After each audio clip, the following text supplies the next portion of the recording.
ओम शिवोहम शिवोहम शिवोहम।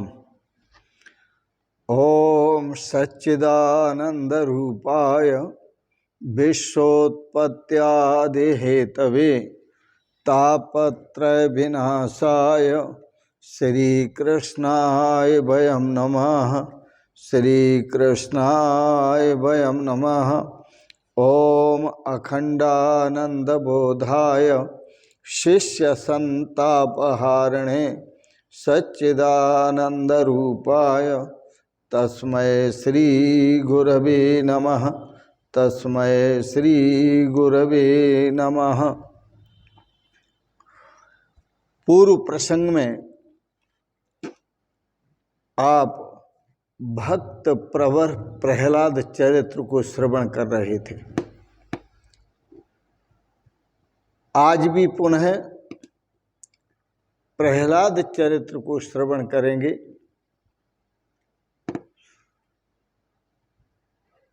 नरसिंह भगवान ने प्रहलाद जी को 6 साधन बताए, जो आप पूर्व प्रसंग में सुन रहे थे। प्रार्थना है, स्तुति है, पाठ पूजा है, सत्संग आदि है, ये सब 6 साधन। इन 6 साधनों से मन पवित्र होता है।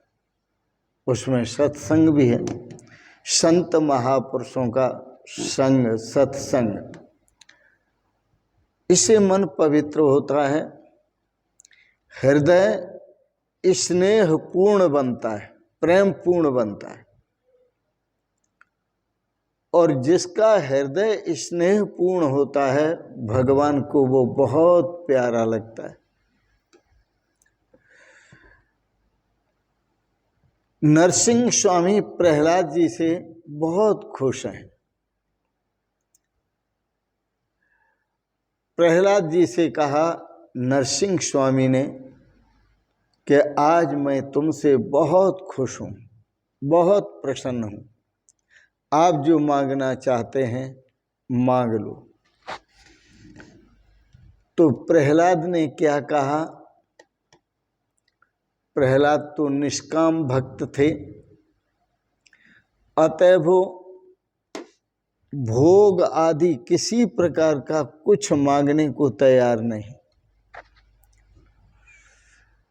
बोले प्रभु, मुझे संसार की कोई वस्तु, व्यक्ति, अवस्था, संपत्ति, धन धान्य, भोग विलास कुछ नहीं चाहिए। उन्होंने मांगने से साफ इनकार कर दिया।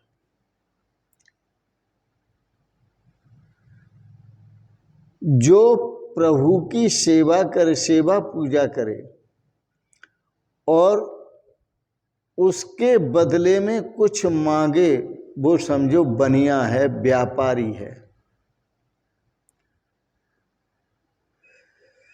पूजा हमेशा भगवान की करनी चाहिए। प्रार्थना करो, पूजा करो, भक्ति करो, सत्संग करो, निष्काम भाव से करना चाहिए। भोगार्थ भक्ति करने वाला व्यक्ति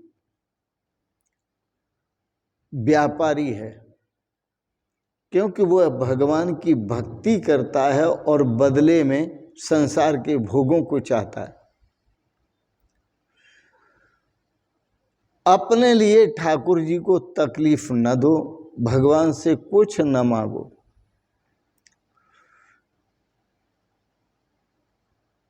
प्रहलाद जी ने कहा प्रभु, आप मुझ पर प्रसन्न हैं तो आप एक कृपा करें। वह कृपा ये करें कि मेरे मन में संसार के भोग सुख का कभी विचार ही ना आए।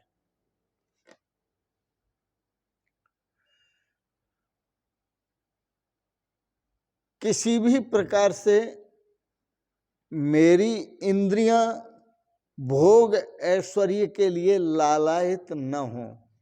देना है तो आप ये दीजिए मुझे। कामानाम हृदय सरोरुह भवस्तु व्रणे बरम। श्रीमद् भागवत में सुंदर कहा कि आप देना ही चाहते हैं तो दीजिए, कि मेरे हृदय में किसी प्रकार की भोग वासना अंकुरित न हो, पैदा ही न हो। हृदय में किसी कामना का स्फुरण न हो। मुझे देना चाहते हैं तो ये वरदान दीजिए, मैं सदा के लिए कामनाओं से मुक्त हो जाऊं।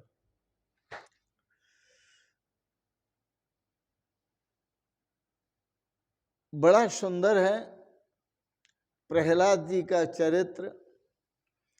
काम्यानाम कर्मणाम न्यासम संन्यासम कवयो विदुः।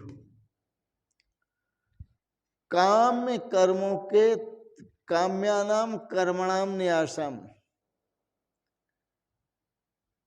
काम्य कर्मों के त्याग को ही संन्यास कहते हैं। संसार के नाना प्रकार के भोगों की इच्छा न हो, मन में स्फुरण भी न हो, उसको संन्यास कहते हैं। यदि मन के अंदर काम भोग की इच्छा जागृत होती है तो समझना अभी संन्यास नहीं है।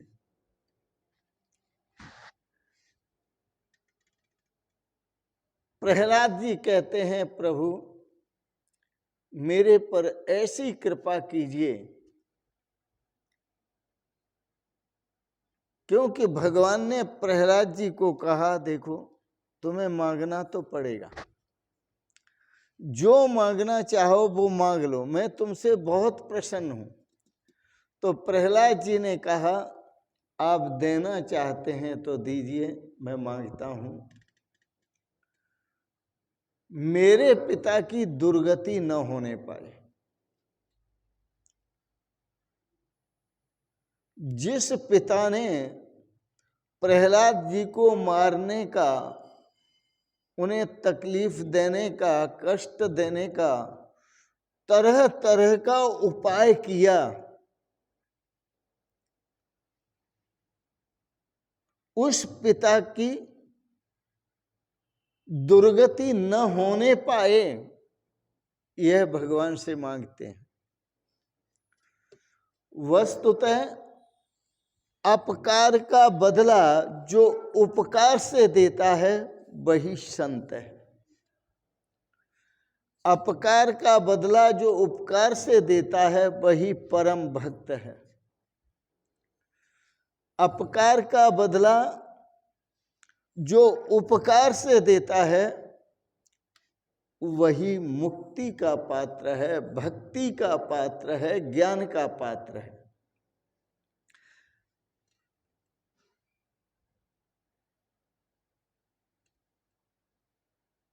नरसिंह भगवान कहते हैं, तेरे पिता की तो दुर्गति होगी ही नहीं।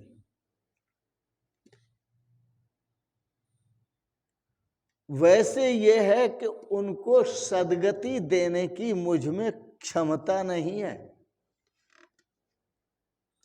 भगवान नरसिंह कहते हैं, तेरे पिता ने इतने पाप किए हैं, तुझे इतने कष्ट दिए हैं कि उन पापों को नष्ट करने की और उनका उन पाप रूपी सागर से उद्धार करने की मेरी क्षमता नहीं है। लेकिन हाँ, तेरे पुण्यों के प्रताप से, नरसिंह भगवान कहते, तेरे पुण्यों के प्रताप से उनकी वो दुर्गति से बच जाएंगे और उन्हें सद्गति मिलेगी, उनकी सद्गति होगी।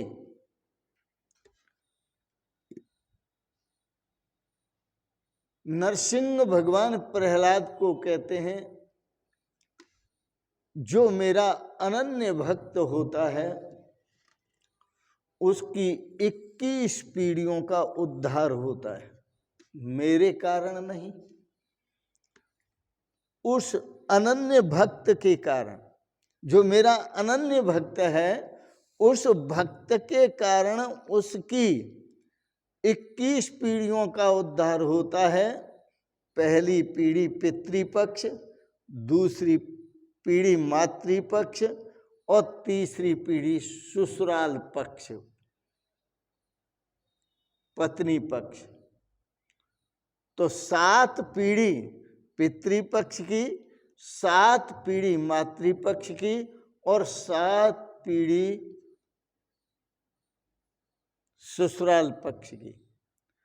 तो ये 7 या 21 पीढ़ियों का उद्धार होता है यदि एक अनन्य भक्त हो भगवान का।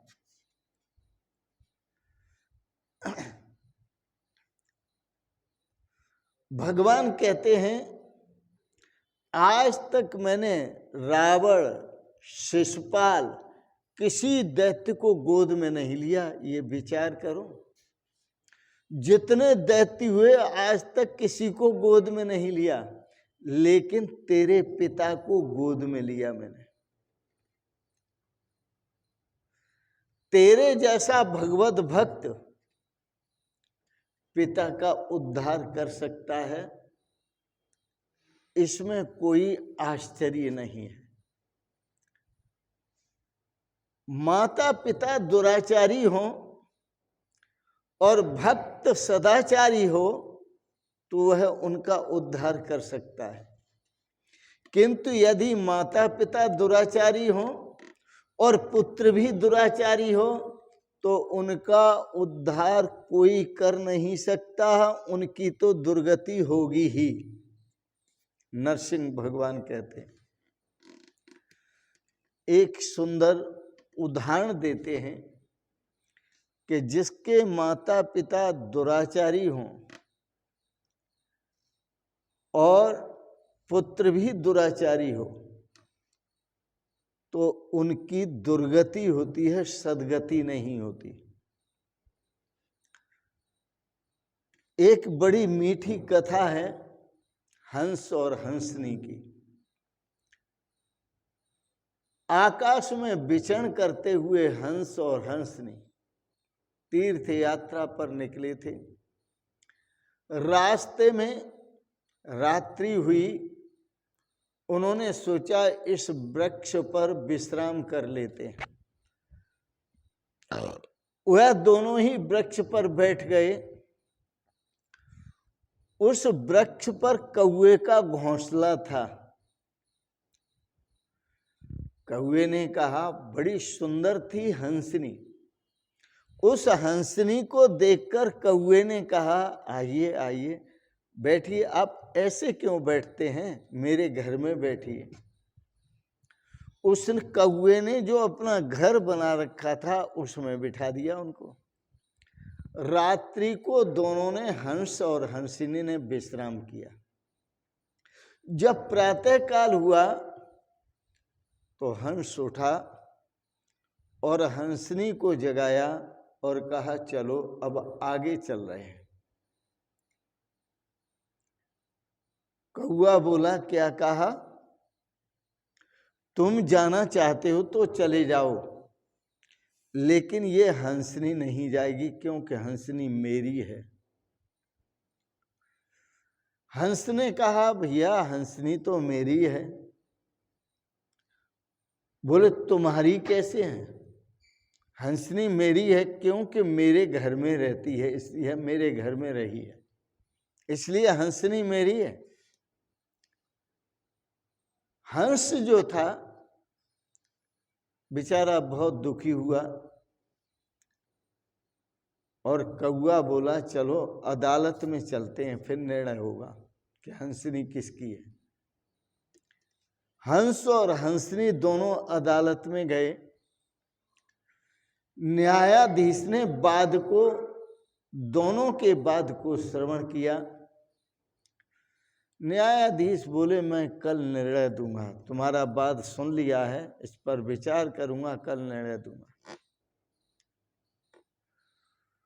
वह जो कौआ था, न्यायाधीश तो कहकर अपने घर चले गए, कौआ पीछे पीछे उनके घर पहुंचा और घर जाकर के कौआ ने कहा, काग ने कहा, न्यायाधीश महोदय, क्या आप अपने पितरियों का दर्शन करना चाहते हैं? न्यायाधीश ने कहा, हाँ हाँ, क्यों नहीं। बोले, क्या आप अपने माता पिता का दर्शन करना चाहते हैं? बोले, हाँ। पितृ पक्ष चल रहा था। उन्होंने कहा, हाँ। तो कौआ बोला कि तुम्हारे माता पिता का तो दर्शन मैं करा दूंगा तुम्हें, लेकिन जो हंसनी किसकी है यह निर्णय तुम मेरे पक्ष में देना, यह निर्णय आप मेरे पक्ष में देना। न्यायाधीश बोले, ठीक है। अगले दिन अदालत लगी, हंस भी अदालत में उपस्थित है, कौआ भी अदालत में उपस्थित है। तो न्यायाधीश ने सोचा निर्णय कैसे दिया जाए। न्यायाधीश बोले, देखो तुम दोनों उड़ो आकाश में, जो आगे निकल जाए हंसनी उसकी है। हंस की अपेक्षा कौआ तेज उड़ता है। कौआ आगे निकल गया। जब काग आगे निकल गया, फिर लौटकर दोनों अदालत में आए और कहा, अब निर्णय दें। बोले, चूंकि काग आगे निकल गया है, इसलिए हंसनी जो है वो काग की है, हंसनी काग की है। न्यायाधीश बोले, अब तुम मेरा काम करो, मेरे माता पिता का दर्शन कराओ। कौआ बोला, चलो मेरे साथ। कौआ आकाश में उड़ता हुआ आगे जाता है, न्यायाधीश नीचे नीचे चलते हैं, और कौआ जाकर के पहुंचा जहां पर लैटिन पड़ी हुई थी, टट्टी पड़ी हुई थी, जिस पर पपड़ी जम गई थी धूप से। और कौआ वहां जाकर पहुंचा। बोले, आइए मैं दर्शन कराता हूं। उसने उस लैटिन की पपड़ी को ऊपर उठाया, उसमें कीड़े बिलबिला रहे थे।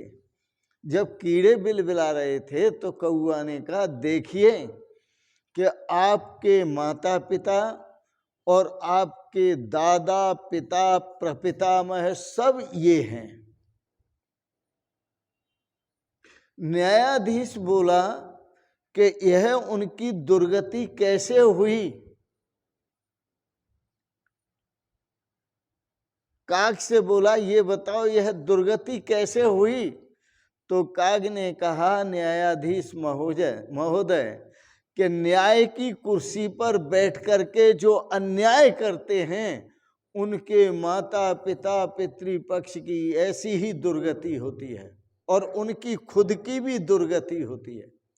न तो उनका उद्धार होता है जो न्याय न करके अन्याय करते हैं, न तो उनका उद्धार होता है, न उनके माता पिता का उद्धार होता है। यदि अन्यायी पुत्र है तो उसका भी उद्धार नहीं, और उसके माता पिता पितृपक्ष किसी का उद्धार नहीं, सबका नरक होता है, सबकी दुर्गति होती है। इसलिए प्रहलाद, मैं तुम्हें कहता हूं कि तुमने जो सदगति दी है अपने माता पिता को, वह तुमने अपने सद विचारों से दिए है, सद भावनाओं से दिए है, सदाचरण से दिए है। कि आप पर कितने संकट आए, परंतु फिर भी आपने भगवान का नाम जपना नहीं छोड़ा, और सदा भगवान का नाम लेते रहे। उनकी तो दुर्गति हुई जो न्याय की कुर्सी पर बैठकर अन्याय करते हैं, परंतु आपके माता पिता को सद्गति मिलेगी। यदि अन्यायी पुत्र हो तो माता पिता की भी, खुद की भी उसकी दुर्गति होती है और माता पिता की भी दुर्गति होती है। पिता के सिर पर याद रखना बहुत बड़ी जिम्मेदारी होती है। पिता भोगासक्त होकर पुत्र तो प्राप्त कर लेता है, लेकिन अपनी जिम्मेदारी नहीं निभाता। माता पिता अपनी जिम्मेदारी नहीं निभाते, बहुत भारी जिम्मेदारी होती है उनके सिर पर। यदि वह जिम्मेदारी माता पिता पुत्र के साथ निभाएं तो किसी की भी दुर्गति नहीं होगी, सबकी सद्गति होगी। वह जिम्मेदारी क्या है? अपने पुत्र को संस्कारी बनाए, अच्छे संस्कार दिलाए। इसलिए आपने देखा होगा आर्य समाज में भी जब यज्ञ करते हैं तो बच्चों का यज्ञोपवीत संस्कार करते हैं। सनातन धर्म में भी जब यज्ञ करते हैं तो उस यज्ञ पर अग्निदेव को साक्षी बनाकर उनका भी यज्ञोपवीत संस्कार करते हैं। और इस संस्कार के साथ ही साथ उस बच्चे के अंदर अच्छे संस्कार भरते हैं। यदि बच्चा संस्कारी न हो, यदि बच्चा संस्कारी न हो तो माता पिता का ही शत्रु बन जाता है। यदि बच्चा संस्कारी है तो वह माता पिता का परिणाम में मित्र है, उद्धार करने वाला है। भगवान नरसिंह ने कहा, प्रहलाद तू अशांत न होना, तेरा पिता का उद्धार हो गया और साथ साथ तेरी 21 पीढ़ियों का भी उद्धार हो गया। इसलिए माता पिता का परम कर्तव्य है अपने बच्चे को संस्कारी बनाए। और माता पिता अपने बच्चे को संस्कारी बनाते हैं तो दोनों ही परस्परम भावयंत परम श्रेयम अवाप्स्यत, दोनों ही परम श्रेय को प्राप्त होते हैं, परमात्मा स्वरूप को प्राप्त होते हैं। इस परमात्मा स्वरूप को प्राप्त करना अच्छे संस्कारों के आधार पर, इसी में श्रेय है, इसी में कल्याण है, इसी में उद्धार है, इसी में आनंद है, इसी में भगवत तत्व की प्राप्ति है। आइए आज के प्रवचन को यहीं विराम देते हैं। आपने बड़े प्रेम और श्रद्धा से आज के कथानक को श्रवण किया, श्रीमद् भागवत के प्रसंग को श्रवण किया, इसके लिए बहुत बहुत अनुग्रहित हैं। आप सबके प्रति कोटि से मंगलमय शुभ कामनाएं नित नई करते हैं। भगवान आपको सपरिवार सदा स्वस्थ और सुखी रखें। भगवान आपको ज्ञान भक्ति साधन सब प्रदान करें, जिससे आप अपने जीवन का श्रेय प्राप्त करें। इन शब्दों के साथ ही आपको बहुत बहुत शुभकामनाएं, बहुत बहुत आशीर्वाद, बहुत बहुत प्रणाम प्रणाम प्रणाम। शिवोहम शिवोहम शिवोहम।